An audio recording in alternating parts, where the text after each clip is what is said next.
Everyone, welcome to the same script. Let's talk about Mary Kom. Mary Kom को बहुत ज़्यादा हेट मिल रहा है उनके लास्ट इंटरव्यू की वजह से, जो उन्होंने आपकी अदालत में दिया था, जिसमें वो अपने हस्बैंड को बोल रही हैं वो कुछ नहीं करता था, उसने कभी कुछ नहीं कमाया। फुटबॉल खेलने से कभी कोई कुछ कमा पाता है? गली गली में फुटबॉल खेलते हैं लोग, कुछ नहीं बन पाते हैं, वो सिर्फ मेरे पैसों पे। इस तरीके से उन्होंने अपने हस्बैंड के बारे में कहा। मैरी का ये भी कहना था, मेरी अर्निंग से ही हुआ है, जो भी हुआ है वो मेरी अर्निंग खाता था, शादी के बाद उसने मेरी अर्निंग यूज़ की है। और जब इंटरव्यूअर ने उनसे पूछा कि उनके हस्बैंड ने तो अपना सब कुछ, जितनी भी सक्सेस थी उन्हीं के लिए मतलब छोड़ दिया है, फिर निछावर कर दिए, क्योंकि उन्होंने अपनी जॉब वगैरह सिर्फ इसीलिए छोड़ दी थी क्योंकि बच्चों को संभालने की वजह से, फैमिली संभाल रहे थे वो। मैरी कॉम तो प्रोफेशन अपना देख रही थी। तो उन्होंने कहा, कौन सी सक्सेस? फुटबॉल करने से क्या? फुटबॉल खेलने से कभी उन्होंने कुछ कमाया है? पता नहीं कितने लोग फुटबॉल खेलते हैं, कुछ बने हैं वो? सुनील छेत्री। अगर आप मैरी के लास्ट इंटरव्यू देखोगे ना, जब उनकी शादी हुई थी उसके बाद 2005 में उनकी शादी हुई थी, तो जब वो बोलती थी उनके हस्बैंड ही रियल चैम्पियन है और वही उनके प्लेयर हैं, उनकी वजह से वो इतनी सक्सेस कर पा रही है अपनी लाइफ में। जो भी कुछ है वो उसके पीछे का रीज़न उनके हस्बैंड है। और इनकी लव मैरिज थी। पहले वो अपने हस्बैंड को बहुत ज़्यादा अप्रिशिएट करती थी और बोलती थी, मतलब वो उनकी फैमिली संभाल रहे हैं इसीलिए वो सब कुछ कर पा रही हैं। पर आज वो अपने हस्बैंड को इतना बुरा बुरा बोल रही हैं और उसके पीछे का रीज़न है क्योंकि उनके हस्बैंड ने रिवील किया था, उन्होंने 2 टाइम्स अपने हस्बैंड को चीट किया और इसीलिए उनका रिलेशन नहीं टिक पाया। तो इसीलिए मैरी कॉम को अपनी क्लीन इमेज बनाने के लिए ना ये सब बोलना पड़ा अपने हस्बैंड के बारे में बुरा। पर यहाँ पे ना उल्टा हो गया है, क्योंकि उनकी क्लीन इमेज की जगह यहाँ पे उन्हें बहुत ज़्यादा ट्रोल किया जा रहा है, उन्हें बैड बोला जा रहा है, जो कि बोलना भी चाहिए।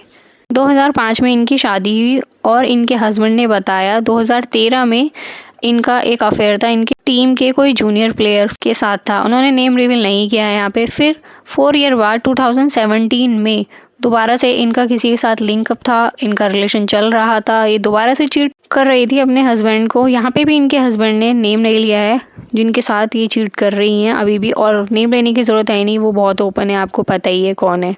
हितेश चौधरी जो पॉलिटिक्स से बिलोंग करते हैं और जो मैरी कॉम फाउंडेशन के चेयरमैन भी हैं। मैरी कॉम को काफ़ी सालों से इन्हीं के साथ देखा जा रहा है, जितनी भी ट्रिप्स हैं वो इन्हीं के साथ करती हैं। और आप हितेश के चैनल पे भी देख सकते हो कितनी सारी वीडियोस इन दोनों की घूमने की या फिर ट्रिप्स की, और साथ में शॉपिंग करते हुए भी आपको दिख जाएंगे दोनों। मैरी कॉम का कहना है उनके हस्बैंड ने उन पे झूठे एलिगेशंस लगाए हैं, उन्होंने चीट नहीं किया, उनके हस्बैंड ने उनको चीट किया था, क्योंकि मैरी कॉम ने डिवोर्स ले लिया है अपने हस्बैंड से 2023 में। तो उसके पीछे का जो रीज़न था वो ये सब था। और जब उन्होंने एलिगेशंस लगाए थे अपने हस्बैंड पे, उनके हस्बैंड ने उनका पैसा खाया, करोड़ों रुपए उनके गायब कर दिए, उनके अकाउंट से अपने अकाउंट में ले लिए। एलिगेशंस तो प्रॉपर्टी को लेकर भी थे कि उन्होंने कोई घर अपने नाम कर लिया है और बहुत सारे पैसे उनके चुरा लिए, मतलब चुराने ही हो गए ना, वो अकाउंट से अपने ट्रांसफ़र कर लिए। तो देखो, हस्बैंड के पैसे पे वाइफ का हक होता है, क्योंकि उसे कुछ भी चाहिए होता है तो वो अपने हस्बैंड के पैसों से ही ले सकती है।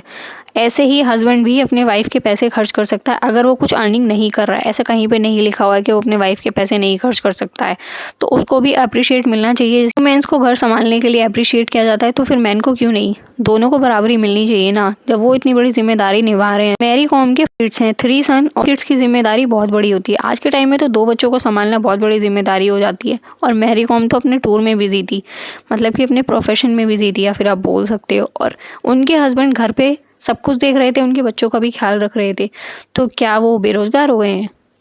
और फिर बाकी के उनके जो काम थे उनके बच्चों के, सारे एक्सपेंसेस तो उनके हस्बैंड ने नहीं किए होंगे ना, बच्चों की भी जिम्मेदारी निभा रहे हैं, तो बाकी के एक्सपेंसेस कौन कर रहा होगा? क्या वो आदमी अकेले ही पैसा खा गया है? शायद मैरी कॉम को ना सोच समझ के करना चाहिए था, क्योंकि उनकी जो इमेज है ना वो पहले ही दिख गई है। बेशक उन्होंने इंडिया के लिए बहुत कुछ किया है, पद्मश्री अवार्ड जीतने के बाद भी अगर आप ऐसी बात कर रहे हो तो बहुत ही गलत बात है। गाइस, आपको क्या लगता है प्लीज़ कमेंट बॉक्स में ज़रूर बताना। और मैरी कॉम को जो हेट मिल रहा है वो तो मिलता ही रहेगा, क्योंकि अभी ऑडियंस को ना ऐसा लग रहा है उनके जो हस्बैंड है शायद उन्होंने बहुत ज़्यादा सफ़र किया है इस रिलेशन में। तो आपको क्या लगता है प्लीज़ कमेंट बॉक्स में ज़रूर बताना। Thanks for watching.